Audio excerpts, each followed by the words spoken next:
Hello everyone, welcome back to Go Drive. I'm Jordan. And I'm Louis, and today we're going to be reviewing my Nissan GTR.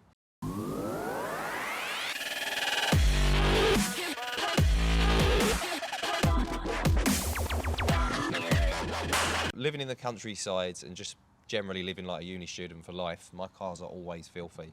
So we're going to start this video by washing it and using the snow foam equipment. And this is our attempt at doing that.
Okay guys, so now the car's clean, or attempted to be clean.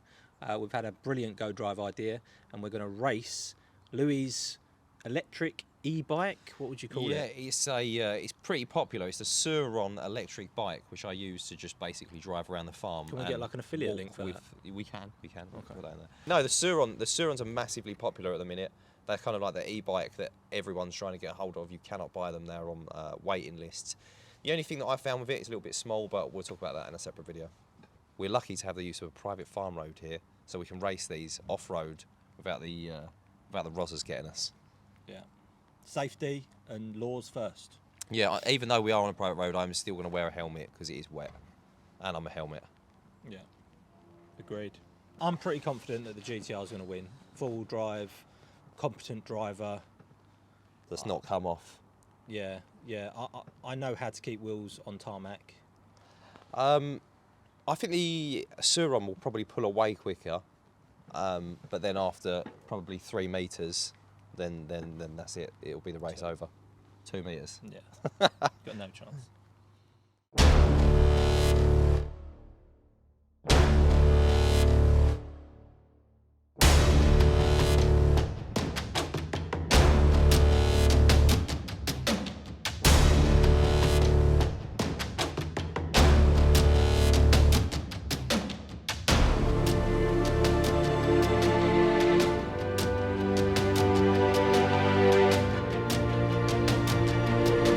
Contenders, are you ready? 3, 2, 1, go!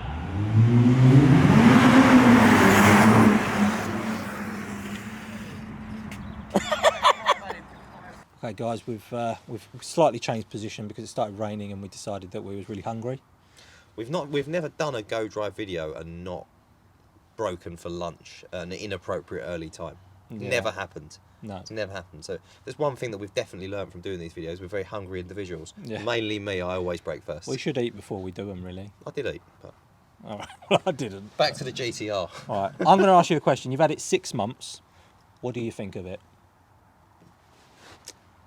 The good points is it's a hypercar for 80 grand, but near enough. And or you No, could that's you fair. could You could upgrade it and make it a hypercar.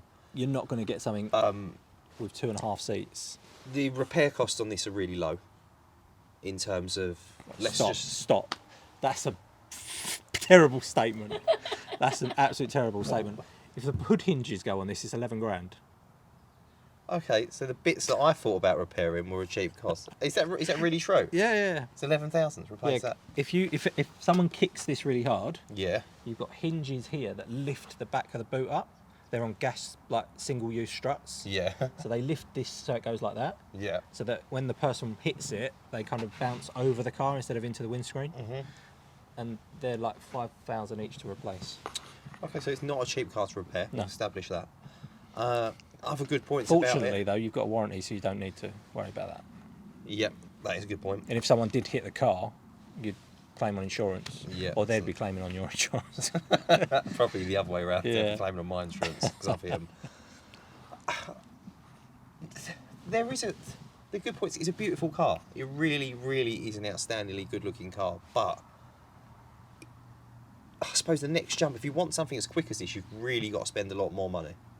If you want something as quick as this, it's definitely double the cost at least, which is annoying. But I would say if you're a petrol head, this is one of them cars that you've either got or own, or in your case, have had a close mate that's got one, so you can drive it as much as you want because you've driven this now out on track. Yeah, it's an absolute beast of a car. Can't fault it, to be honest, unless you turn traction control off and spin off track. So the key fob is an absolute joke. That's the start of the problems with it. The key fob's a joke.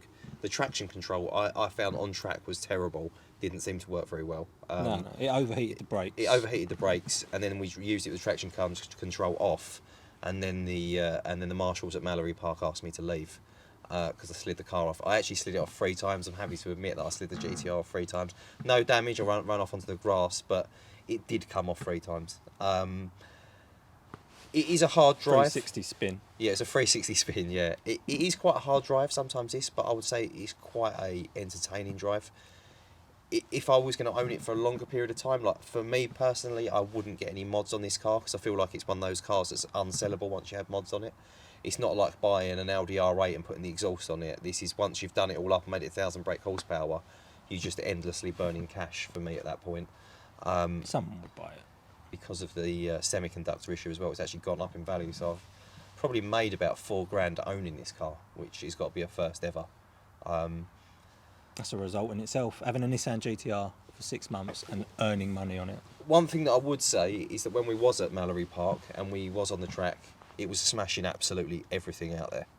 Like, it was insanely quick. Yeah. I would really like to see what a bog standard one of these can do just against the 911. A 4-wheel drive, maybe a 911. I think that would be a great test. Unfortunately, we've not got the budget for that, so I would say like and subscribe. But there's always the next car, and we know what it will do around Mallory Park now, so when we go back... Yeah, I would go back to Mallory Park if they let me back, but I'm not sure if they will. I would say another good thing about this, boot space is really good. Bad thing, it doesn't make loads of noise. If you want pops and bangs like the Mercedes C63, it's not going to give you that. It is a V6. Good miles to gallon, you get 16 out of it, I've been getting on average. Bad points, not that I've done this in the UK, only on an autobahn. But every time I go out on the autobahn, I do 140 mile an hour, every single time. It's quite easy to get there. It's very, very easy to get to 140 in this car. I'm trying to think what else I like about it. I hate a few more things about it. The sat-nav is absolutely shocking. Yeah, it's terrible. That screen is about the screens 10 years out of date. The screens from the early 90s, I think. Yeah. The seats feel cheap. The back seats are completely pointless. They are Recaros, though. They are Recaros, but it is what it is. Back seats are totally pointless. They don't actually Literally feel like they non-existent. hug you that much, to be honest. No, they don't. The They're sound not system's true great. bucket. The sound system's Bose sound system, yeah. it's the choice of Chavs, the Bose sound system, and I think that's what it needed. Yeah, Tommy Hilfiger. I don't know, overall it's a great car. I think it's a bargain for what it offers. It The is a performance. A 0 to 60 on this without even doing launch control was 3 seconds flat. It's Yeah. easy can do probably 2.8, no problem with a launch, maybe less. There's no car out there that you can do 0 to 60 in 3 seconds in that's this money. There's nothing. No, probably under 100 grand there isn't. Under 100 grand, there's nothing you can get that's this quick. Yeah. And for that, I've owned it. I've been there. I've got the T-shirt, but now sadly, I'm potentially looking at a world of expensive supercars. Because from here onwards, the bills kind of go up and up and up, and you just hear these horror stories. So for me, it's an interesting decision about what to get next. I think I'll probably go German, probably to an Audi. You shouldn't have to spend 80 grand on a car, and when someone says, what do you drive? And you say, a Nissan, then they stop talking to you. That is a massive down point, though. You are right that when you spend 80 grand on a car and people ask you what you've got, it's a Nissan. The problem is, if I said to my mum, oh, Louis just bought a Nissan GTR, she's got a picture of a Qashqai in her head. Yeah, she's heard Nissan. She's heard turned Nissan off. and that's it. And, you know, but you've spent a lot of money on a crazy high-performance car. That I can't drive. So final verdict, Great car. great car, great value for money. If you've got £80,000 and you want to spend all of it on a high-performance semi-supercar, then Nissan GTR is the way to go.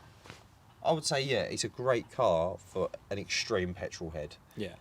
And if you're not an extreme petrol head, and if you're not looking on Auto Trader or Piston Heads or eBay more than 6 times a week, this probably isn't the car for you. Moving on, what will we be in next time? Next time's, or the next video, will probably be your M4 because I've run out of money. Don't subscribe, go drive out.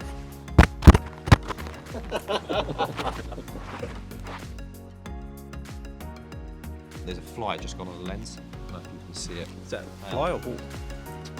No! That's an outtake as well. I was still rolling. Oh, that's pure fear in my eyes there.